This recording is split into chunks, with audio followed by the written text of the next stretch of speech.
2026-yilda Tabao programmasini registratsiyadan o'tish, undan foydalanish to'g'risida gaplashamiz. Hozirda Tabao programmalari, umuman butun Xitoy programmalari hammasi yangilangan versiyada. Shuning uchun men sizlarga qaytadan 2026-yilda Tabao programmasidan foydalanish, registratsiyadan o'tishni tushuntirib o'taman. Buning uchun bizga kerak bo'ladi ikkita programma. Birinchisi VPN programmasi, ikkinchisi Tabao programmasi. Ikkalasini ham Play Marketdan yuklab olsangiz bo'ladi. Ekranda ham chizib ko'rsatib qo'yganman. Xuddi shuni yuklab olsangiz, keyinchalik muammo chiqmaydi.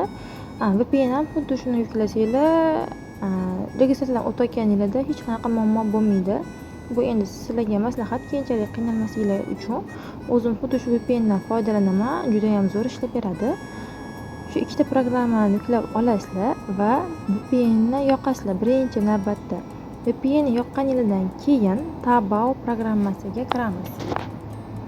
Programmaga kirganingizda xuddi shunaqa okno ochiladi. Sizlarda ham ko'rsatib qo'ygan qizil tugmani bosib olasizlar.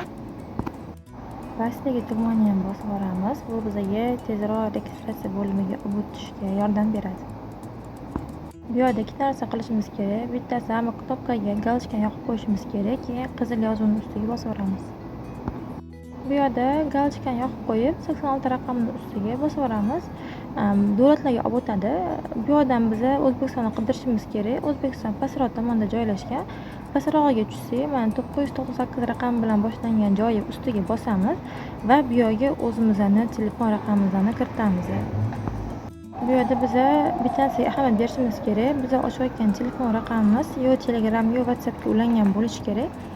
Chunki biz kod jo'natishga yuborganimizda bu kodda yo bizning telefonimizga SMS bo'lib keladi yoki Telegram yoki WhatsAppga SMS kod bo'lib boradi. O'sha yerdan bittasiga keladi va biz o'sha kodni olib kiritib Tabaoni ochib olishimiz kerak bo'ladi. Shuning uchun ahamiyat beringlar shu narsaga.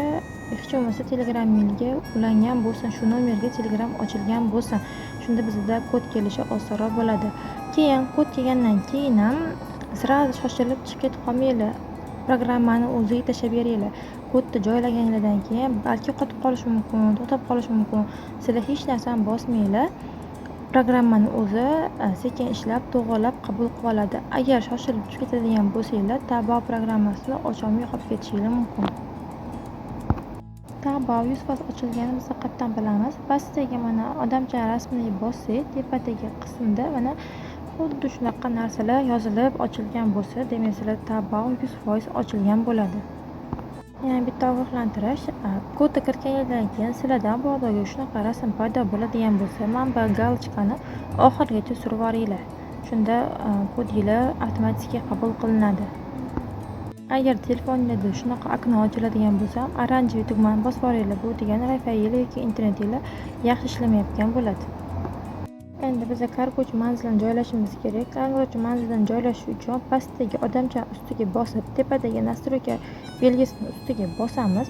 Bosganimizdan keyin shunaqa okno ochiladi. Bu yerdan birinchi bo'limga kiramiz. Kirganimizda mana menda hozir bu yerda kargochi manzil kiritganman. Shuning uchun shunaqa ko'rinib turibdi. Sizlarda hech narsa ko'rinmaydi. Tepadagi qizil yozuvni ustiga bosasizlar.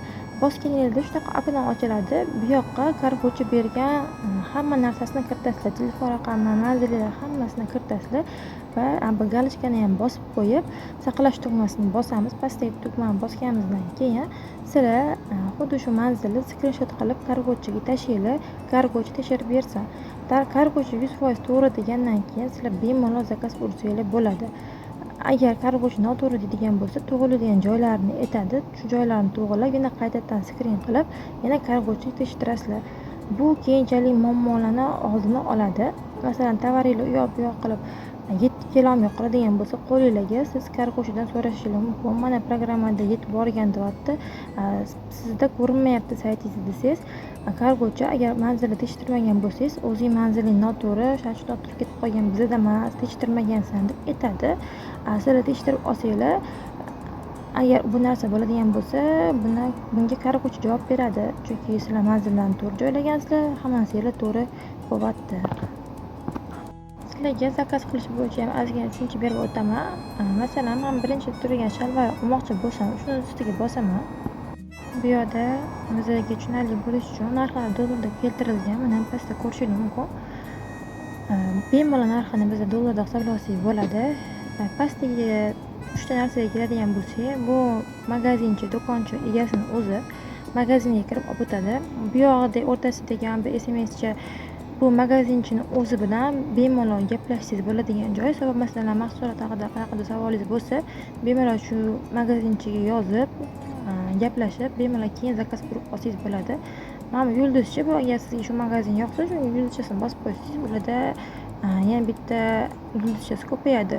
Yulduzcha ko'paydi degani ularga endi obro' bo'ldi deganda ko'proq oladigan odam keladi degani. Pastroqga tushadigan bo'lsak, bu yerda mana kommentariy bo'limi bor. Bu kommentariy bo'limiga обязательно kirishingiz kerak. Kommentariy bo'limiga kirsanglar, mahsulot haqida to'liq ma'lumot olasiz. Chunki kommentariy qismida realniy olgan odamlar ular haqida ma'lumot bergan bo'ladi, sifat haqida ma'lumot bergan bo'ladi. Qanaqa yetib keldi qo'liga, hammasini realniy rasm bilan qo'ygan bo'ladi. Mana shu tugmani bosib turib, sizlar ichiga kirasizlar. Kirganingizda shunaqa okno ochiladi. Mana bu yerda hamma kommentariylar bor. Bemalol buni tarjima qilib turib, zakaz ursanglar bo'ladi. Bu hozir bu yerda kommentariyalar hozir yomon emas, hammasi maqtagan. Mana realniy rasmlar bor.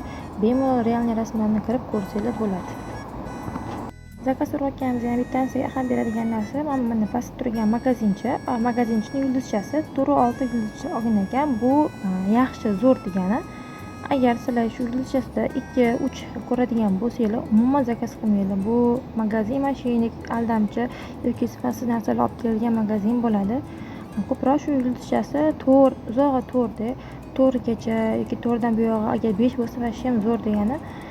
Shunaqa yulduzchali bor magazinlarni tanlab zakaz uringlar, bular ishonchli bo'ladi. Endi zakaz urish kerakgan bo'lsa, mana shu aravachani ustiga bosamiz. Bosganimizda shunaqa okno ochiladi. Mana bu yerda biz har xil ranglarni tanlashimiz mumkin, pastda mana razmerlarni tanlashimiz mumkin. Bizga o'zimizga kerak bo'lgan razmer va rangni tanlab turib, pastdagi tugmani bosib yuboramiz va bizda to'lov qismiga olib o'tadi. Bu yerda bizga nechta kerakligini yozamiz. Plyus qo'shsanglar soni ortadi, minus qilsanglar soni kamayadi. Sizlarga yana ham tushunarli bo'lishi uchun bitta oyoq kiyimga kirib ko'ramiz yana. Masalan, shu oyoq kiyimga kirsak, buni ustiga bosamiz. Bosganimizda bizda shunaqa okno ochiladi. Bu oknoni ham ustiga bitta bosib yuboramiz. Bosganimizdan keyin bizning o'sha okno, glavniy oknomiz ochiladi. Bu glavniy oknoda ko'rganimiz o'sha bu narxlar yozilgan. Pastroqqa tushsamiz, pastroqqa tushganimizda bizda mana kommentariy qismi, buni ham xohlasanglar kirib kommentariy qismini ko'rib chiqsanglar bo'ladi. Bu yerda magazinchini yulduzchasi va oyoq kiyim razmerlari santimetrda ko'rsatilgan. Zakaz qilishimiz uchun mana shu sariq tugmani bosib yuboramiz va bosganimizda oldindagi okno ochiladi. Bu yerda o'zimizga kerak bo'lgan ranglarni, razmerlarni tanlaymiz va pastdagi tugmani bosib yuboramiz. Bosganimizda bizga yana bu to'lov qismiga o'tadi. To'lov qilishni keyingi darsimda tushuntirib o'taman.